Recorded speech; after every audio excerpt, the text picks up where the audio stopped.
Good evening, Western Standard viewers. I'm opinion editor Nigel Hannaford, and you're watching The Hannaford Show. Canadians were scandalized last week when they learned that a man suspected of deep terrorist links with the ISIS organization, a man indeed who had been believed to have been photographed as part of the cast of one of ISIS's infamous execution videos, had been arrested in Canada and has been charged with terrorist activities here. As if that were not enough, it is revealed that he is a Canadian citizen. What are we to make of this? The police have not said what this man, his name is Ahmed Eldidi, they have not said what specifically he was intending to do, he and his son, but edged weapons were removed from the scene of the arrest. People ask how this could happen. How could a terrorist slip through Canada's immigration screening test? And we're going to talk about that. And we're also going to talk about the security implications of Canada's vastly enlarged immigration program. We are taking in something like 400,000 people a year. Are all of them just wanting to be good Canadians as we define good Canadians? With me today, very grateful to have Alex Dalziel, who is, and I'm going to just read this because this is an impressive resume. Alex Dalziel is a senior fellow and national security project lead at the Ottawa-based Macdonald-Laurier Institute. And Alex, you have spent more than 20 years in Canada's national security community. That's the Canada School of Public Service, Department of National Defence, Canada Border Securities Agency, and during that time you worked across multiple operational and strategic domains. And I notice here you were also attached to the Privy Council office, which, having been in that part of the world, I know is a very big deal. You, sir, are an expert. Welcome to the show. Nigel, pleasure to be here. All right. Well, Alex, let's go to the big question. How does an ISIS member slip through the immigration screening net? I have written that the Liberals are very good at grand gestures, like a robust immigration policy, but they're hopeless at actually doing government and taking care of the small details, such as screening people. How say you? Well, I would say that some of the challenges, you're exactly right to put it at this question of screening. You know, immigration security screening is a core part of border security and how we maintain the integrity of our immigration system. You mentioned earlier 400,000 new permanent residents a year. Actually, we're very close to 500,000 new permanent residents a year. So this is a system working at full speed. Something like 5.2 million applications in the year 2022. We had during that period 430,000 people apply for permanent residence. That is up to 470,000 in 2023. So we're talking very large numbers. So, within that, the security screening part is only one part of the process. But as I said, it's fundamental to maintaining. So, some of these things extend beyond the current government. I mean, the challenges of security screening certainly predate this government. They predate the Harper government. I mean, they're an ongoing challenge, and you need to evolve with the circumstances in the world. So I pick out a couple of points here about how do you slip through. Certainly bigger volume, more people coming in, the greater likelihood some of them are going to be malign individuals with negative intentions. We have a fundamental tension in the system that the system is designed to bring people into the country, not keep people out, right? There's economic and social motivations for that. And that part, immediately kind of creates a certain balance in the system about, what are the purposes of screening and the overall endpoint. When you're talking hard numbers and reaching hard numbers, there's a pressure to deliver those hard numbers. I think that raises questions about capacity in the system. We talk a lot about the growth under the Trudeau government of the public service, and we've seen those same phenomenon partly at Immigration, Refugee and Citizenship Canada, IRCC. It's gone up like 34% in terms of the people working there.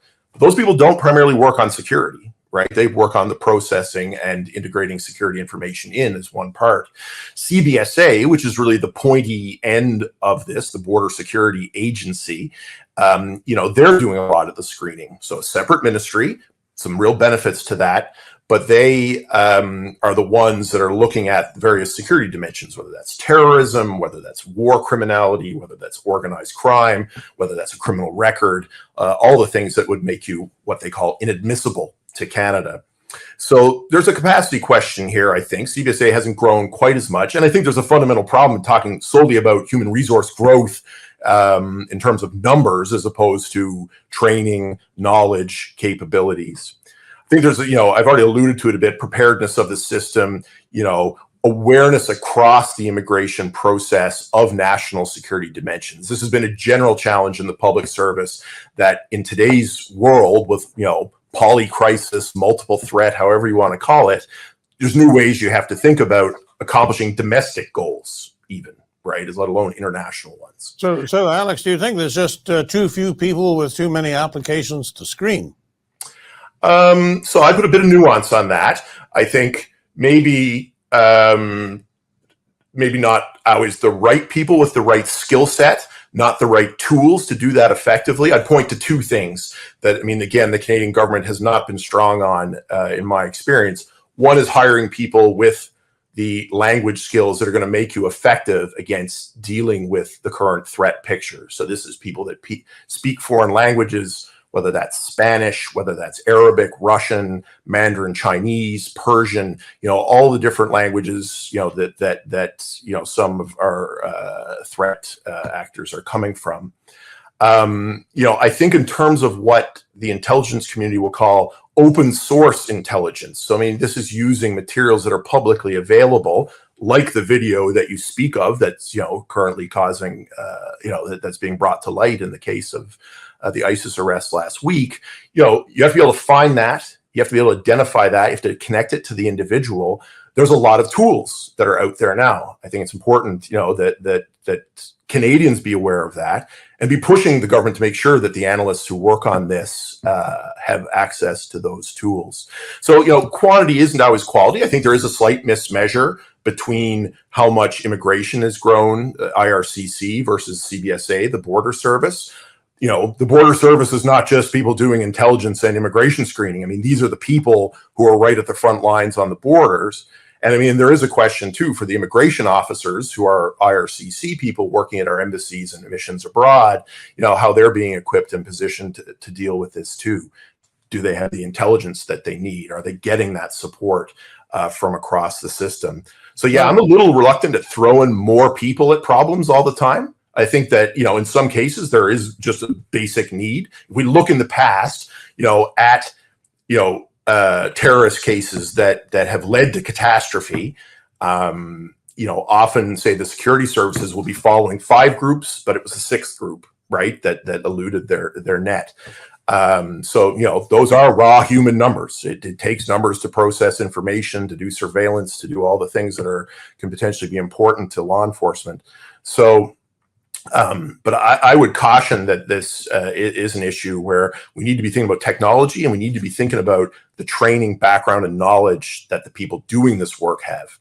So as things stand, is probably with 400,000, 500,000 people to screen, there is probably a failure rate that doesn't mean the system isn't working. It's just that any procedure that is done repetitively, there will be fails.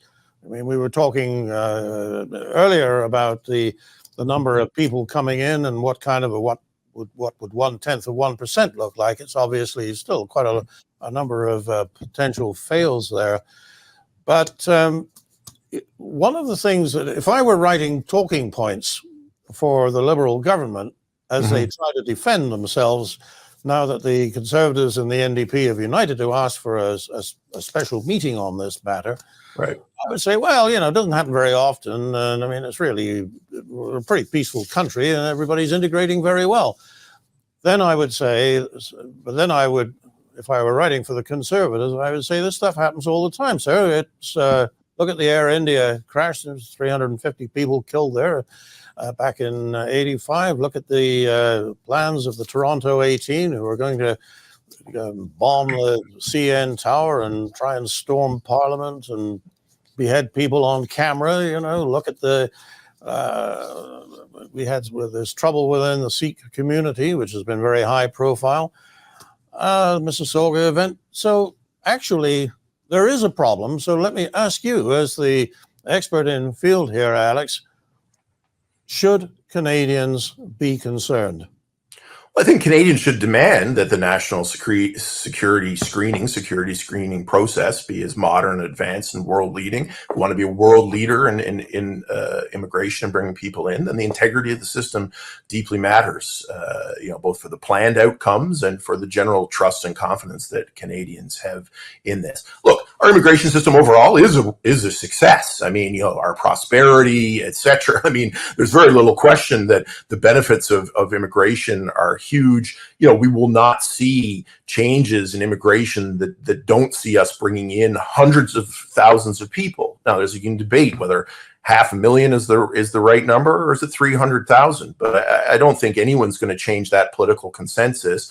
Canada is a rare status, pretty much amongst all of our allies, that immigration is not a controversial issue much of the time in this country, and we need to work very hard to keep it that way. So, in terms of, thinking about this, I mean, like the existence of within these streams of people who elude and have, intentions that are damaging to the Canadian populace, this is just a function of what goes on in the immigration system. In Canada, one thing that worries me, Nigel, it's been very historical here, is we have what I call Canadian exceptionalism. We tend to imagine that somehow we're excluded from a lot of the trends that are shaping the rest of the world. Partly that's a function of being in North America, protected by 3 Cs, having a generally, very productive partner to the south. But, whether you're talking about terrorism, as you mentioned with the examples that you've given, whether you're talking about organized crime, drug trafficking, money laundering, whether you're talking about people, seeking to, who've worked for oppressive regimes, flee here and hide, war criminals, all these things exist, right? And that does need to be accepted. I mean, I don't think it's an indictment of the entire system, but I think, we have a general problem in this country across the board in taking national security seriously, somehow thinking, oh, well, the Americans will deal with that, or they face more problems, or this is something in the Middle East, or this is something in Europe. I think, as your examples show, I mean, we've had issues with terrorism over decades. I think, frankly, we're doing a better job at understanding that, some of these issues, come. And I mean, and let's face it too, right? I mean, there's an issue between people eluding the immigration, system, and then there's a question of becoming criminalized and radicalized in Canada after that fact, right? I mean, and this happens as well. So, the immigration part, I think, comes down to, in my mind, if you want to maintain the integrity of the system, the trust in the system, you can't deprioritize the national security piece. It's specialist. It's about a small number of people. But, how many people were involved in 9/11? I mean, how many people does it take to conduct a mass attack event? I mean, looking at, a known ISIS member, or at least someone who joined the group, had, potentially committed atrocities before coming to Canada. We've seen the mass attacks with machetes, with other things. Canada is unfortunately in the same space as many of our partners and allies. That's worrying, but it can also be a source of comfort. We've got partners we can work on this with, and I think that's, part of the solution is, in fact. I wonder, Alex, sometimes if the RCMP and CSIS are actually too good at it, because if nothing happens, people will start to think that there isn't a problem. You mentioned 9/11 a moment ago, and after that happened, everybody knew that it was a huge problem. And then I started, at that time I was still before my time in government.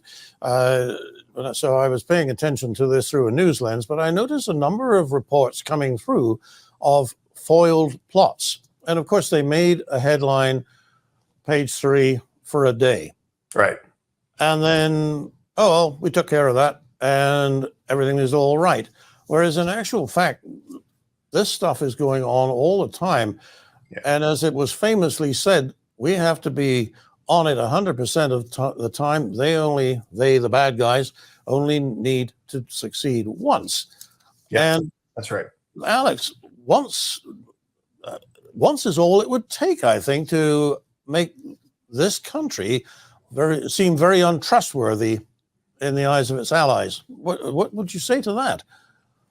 Well, Nigel, I mean, we don't look like a credible partner with our allies on so many issues right now. So, the ability, we've done a very poor job at defending, being ready to defend our own territory in the Arctic. We're not getting and we're not showing commitment. And again, the Trudeau government is very much responsible for this, but we're not seeing a strong case from any of the opposition parties about getting to 2% of defense spending, a primary ingredient in credibility. So, there is death by 1,000 cuts. And I think, as you're alluding, I mean, it might be more than a cut. It could be a full slice, right? I mean, so I do think we have the added issue, as Canadians will be aware, but it's very good to put this, is that, in an election year in the United States, we're going to hear a lot of things articulated.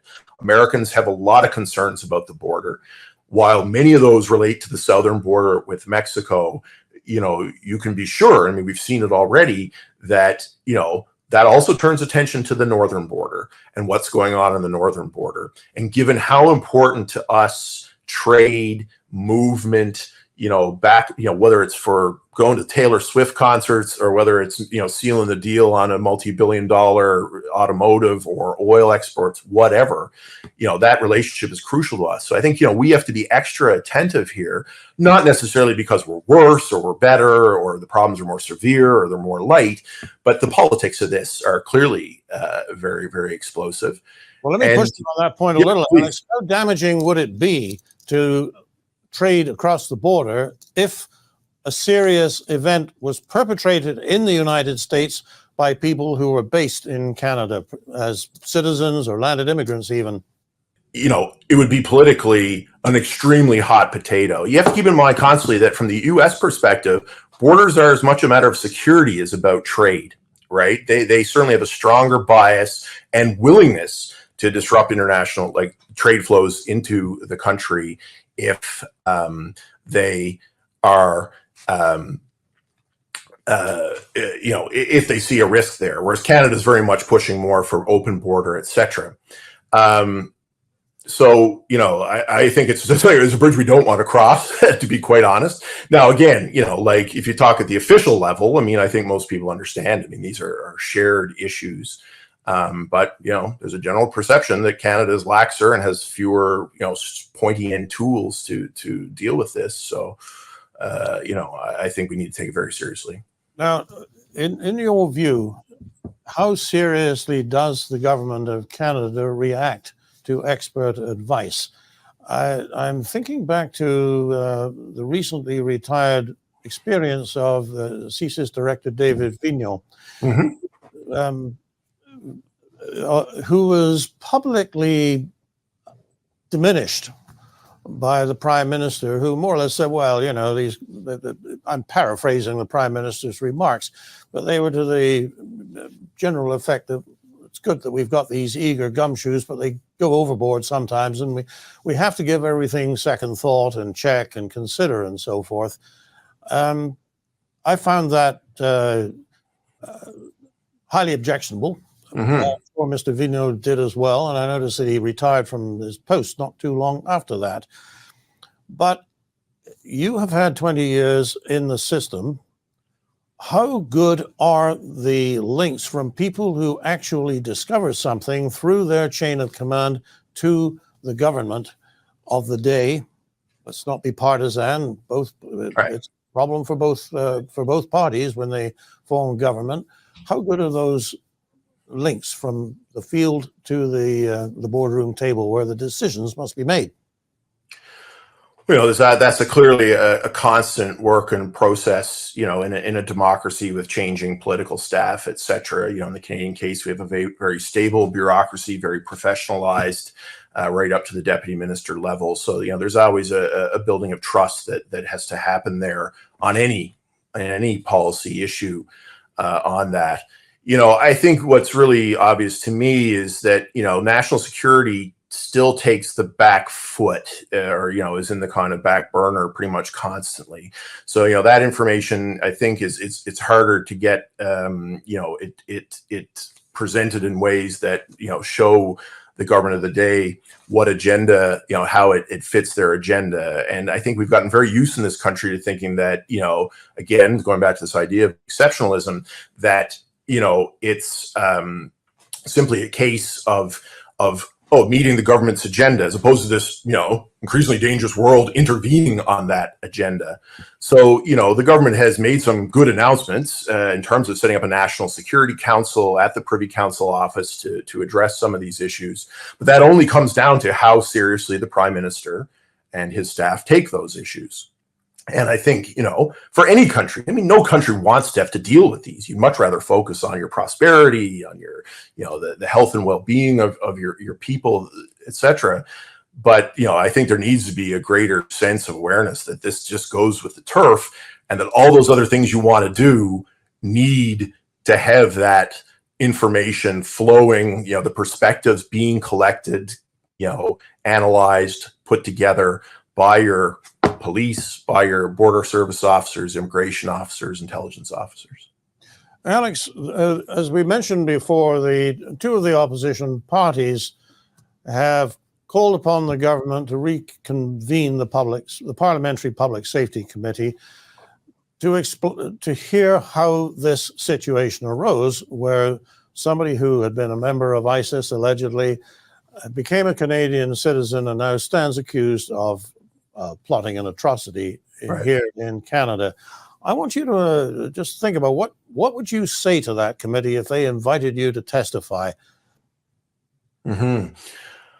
Well, first and foremost, we need to think a lot about, some of the points I made earlier around how are we staffing these positions? What skill sets do we need to have? If you want to prevent these things, you need a pretty worldly security screening process. So again, people understand dynamics in different parts of the world, understand how those relate to Canada, have the tools both linguistically to analyze, assess, identify information elsewhere, have the digital tools that allow them to synthesize information, to pull together those pictures, et cetera. So, the human resourcing and how we develop those human resources and the technology, I think are absolutely central to having, tightening up this system and identifying the threat. Again, I would certainly have opening remarks in that respect to the fact that we have this world where we don't just have to worry about terrorists. We have to worry about espionage. We have to worry about proxies of foreign state governments that want to do us harm. We have to worry about, people who may have done corrupt actions, et cetera. People who are coming to intimidate Canadians because of their views about authoritarian regimes, dissidents, et cetera, who fled here and are thinking about their country. Ultimately, this is about protecting Canadians, whether they became a Canadian citizen yesterday or whether they were born here and, were born here. So, again, we can't indulge, I think, some of the problems of the past where, after 9/11, we became very focused on terrorism, one type of terrorism even. We have to understand that the world isn't going to help us on this. All kinds of people are coming at us from different ways. There's still lots of benefit, mostly benefit we can reap from being, open to the world. But if you're going to do that, there's a concomitant part that says, you need to take the national security part seriously. In as much as the RCMP actually had suspicions, followed their suspicions, made an arrest, you might make the argument, well, actually, we're doing pretty well on this mission, and we're getting it right. You could say that, and I dare say they will say that. Well, I don't want to downplay it. I mean, Nigel, it is a success. I mean, if you catch people before they do something, I mean, like we should be very grateful that the RCMP on this case and others, but I mean, others have slipped through. And you've spoken about this a couple of times. I mean, it is a dilemma, right? I mean, when the security services, when the police do their job, there is sometimes kind of an alternate reaction, like, oh, we're at risk, right? We're at more danger, because, but I think the thing is that, like this won't be the end of it. It's never like, wipe our hands and we're done. So, success can be success. Again, seems like a strong word here, doesn't it? When you, by the skin of your teeth, avoid a potential atrocity. But, Canadians can have confidence that the system, isn't entirely broken, but, it needs constant work and it needs to update. And I think Canadians really need to be on their government across public policy about the uptake on technology, the standards, the human resource standards of people. Again, I'm not denigrating anyone in there. There's lots of very talented people. But, there always needs to be a focus on training. Military exemplary for that, right? Constantly training their people. Public service doesn't always do that. And I think you made the point earlier that if you want to maintain the integrity of the entire system of immigration and international trade, this is the area that you have to get right. Nigel, we're seeing this on so many issues, right? I mean, confidence in the economy, confidence in foreign investment, confidence in,